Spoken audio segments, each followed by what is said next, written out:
At 5 in the morning, I woke up to a sound that didn't belong on a quiet horse farm, a diesel roar, metal rattling, and that deep, wet grinding noise you only hear from heavy trucks.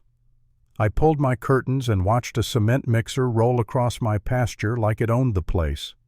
2 hours later, 3 mixers were sunk to their axles in my clay soil, and the concrete inside them was already starting to set. My name's Megan Hart, and I used to live in Dallas, Texas. Traffic noise, people, everywhere, the whole deal. I bought 20 acres out in rural Kentucky because I wanted the opposite: space, quiet, and a place where my horses could actually be horses. I didn't move here to argue with anyone, and I definitely didn't move here to get bullied by a homeowners association that wasn't even mine. The problem started when the property next to mine got sold and turned into a subdivision called Cedar Ridge Estates.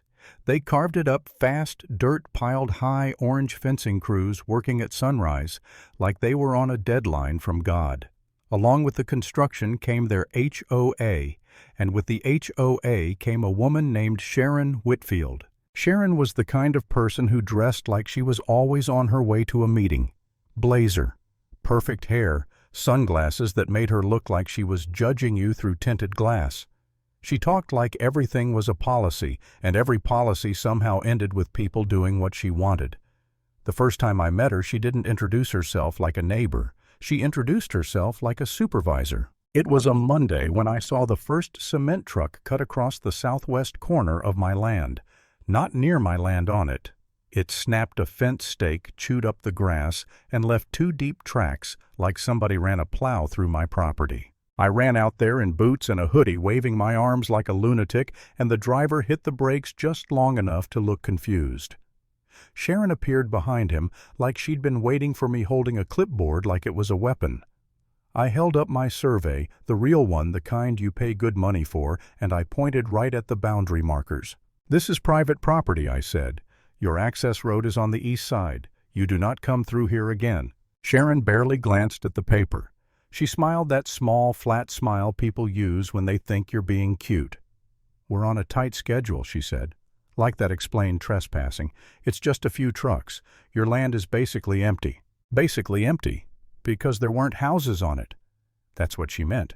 Like grass and fences and animals, and ownership didn't count unless someone had poured a driveway and hung a wreath on the front door. I told her again that my property line wasn't a suggestion. I told her I'd call the police if I had to. Sharon didn't flinch. She leaned in slightly and lowered her voice like she was doing me a favor. "You can try," she said, "but you're talking about going against an HOA. We have a legal fund. You'll spend more than you can afford, over a couple tire tracks." Then she turned, looked right at the driver and said, "Go ahead."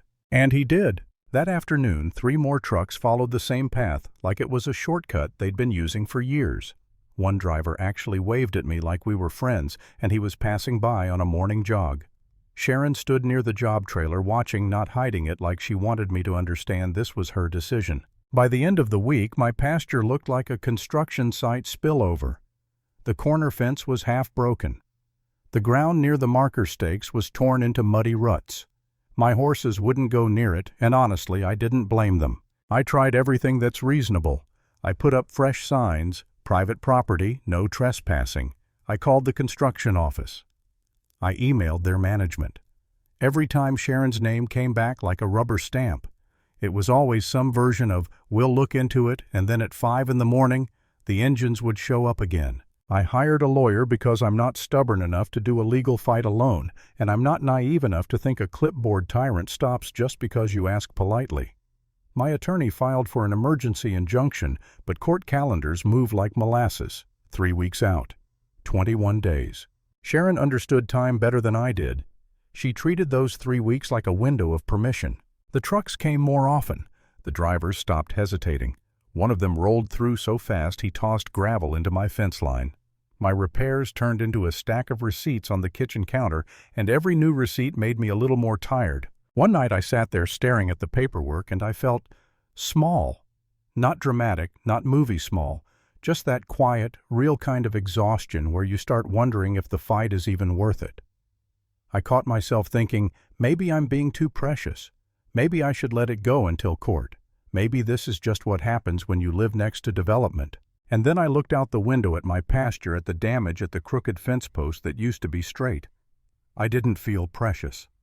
I felt robbed, like someone had decided my land was convenient, so my rights were optional.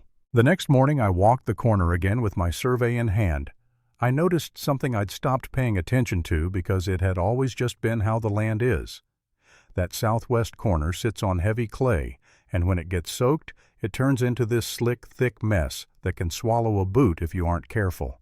I remembered last spring a few days of hard rain, and that area stayed soft for weeks. It's not a sinkhole, it's not magic. It's just Kentucky clay and seasonal water, the kind of thing locals learn and outsiders ignore. I checked the forecast. A storm system was coming through, and not a cute drizzle, real rain, the kind that turns dirt roads into soup. I stood there with my phone in my hand, and for the first time in 2 weeks, I didn't feel helpless. Here's the part people love to turn into a cartoon, so let me say it plainly. I didn't go digging traps. I didn't sabotage equipment. I didn't do anything illegal. I just stopped trying to save them from themselves. I didn't put fresh barriers up that week. I didn't stand out there at dawn waving my arms. I let the corner look open because Sharon had already trained her drivers to believe it was their shortcut. And if they were determined to treat my property like a road, then they were going to meet my property the way it actually was. The storm hit on a Thursday night. Rain hammered the roof like handfuls of gravel. By morning, the pasture looked normal from a distance, green on top, peaceful the way it always looks when you don't know what's underneath. At 5:58 a.m., my camera picked up headlights at the fence line. At 6:00 a.m. on the dot, the first cement truck rolled in. I watched from my porch, coffee in hand, because at that point, I needed to see it with my own eyes. The truck made it maybe 40 feet, and the front wheels started to sink slow at first, then faster. The driver tried to power through, and the rear wheels spun like he was on ice. He jumped out, looked down, looked around, and did the exact thing every panicked person does when they're stuck. He waved for help. The second truck came in behind him, saw the problem too late, hit the brakes, and slid off the rut line straight into softer ground. The third truck tried to swing wide to avoid both, and planted itself into the worst spot of all. 3 cement mixers, 3 deep ruts, 3 massive vehicles sitting in my pasture like someone dropped them there with a crane. Sharon showed up minutes later in a white SUV, and I could tell by her face she expected to see me yelling again, begging them to stop. Instead, she found a disaster she couldn't talk her way out of. Her mouth opened like she was about to accuse me of something, like I'd somehow arranged the weather personally. Then she saw the camera on my fence post, and her whole expression changed. "You did this," she said, not confidently. More like she needed it to be true. I took a step down off my porch and held up my survey again, the same paper she'd dismissed like junk mail. "I warned you," I said, in writing, in person, multiple times. She snapped back louder for the workers gathering around. "This is going to cost us thousands," and that's when I couldn't help it. The sarcasm slipped out before I could stop it. "Yeah," I said, "that's usually how trespassing works." The recovery was ugly. They brought in heavy equipment, mats, chains, and a crew that looked exhausted before they even started. It took 2 days to get everything out without destroying more ground, and the concrete inside those mixers didn't wait politely. It thickened, hardened, turned their schedule into an expensive nightmare. I didn't need to scream. I didn't need to threaten.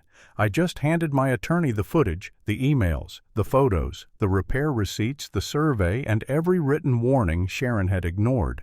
Their insurance company tried to wriggle out of it. Their contractor tried to blame the driver. Sharon tried to make it sound like it was all one big misunderstanding. But the evidence didn't care about her tone. The evidence said clearly that they knew it was my land and did it anyway. The settlement came fast after that, not because Sharon suddenly found her conscience, but because she finally met a problem she couldn't bully into disappearing. They paid for the damage. They signed an agreement that kept them off my property permanently, and they didn't get to call it a community easement or any other HOA fantasy phrase. 2 weeks later, Cedar Ridge Estates held a board meeting, the kind with folding chairs and angry homeowners who suddenly realize their fees don't just pay for landscaping. Word got out that Sharon had been burning legal money and pushing a shortcut that turned into a public expensive mess. When the vote happened, she didn't raise her voice. She didn't threaten anyone. She just sat there, stiff and pale, as her own neighbors stripped her title away. And I'll tell you the truth, I didn't celebrate. I just stood on my porch later that evening, looking at the corner of my land, and finally felt like it was mine again. Lesson: if someone treats your boundaries like they're negotiable, let reality be the part that says no.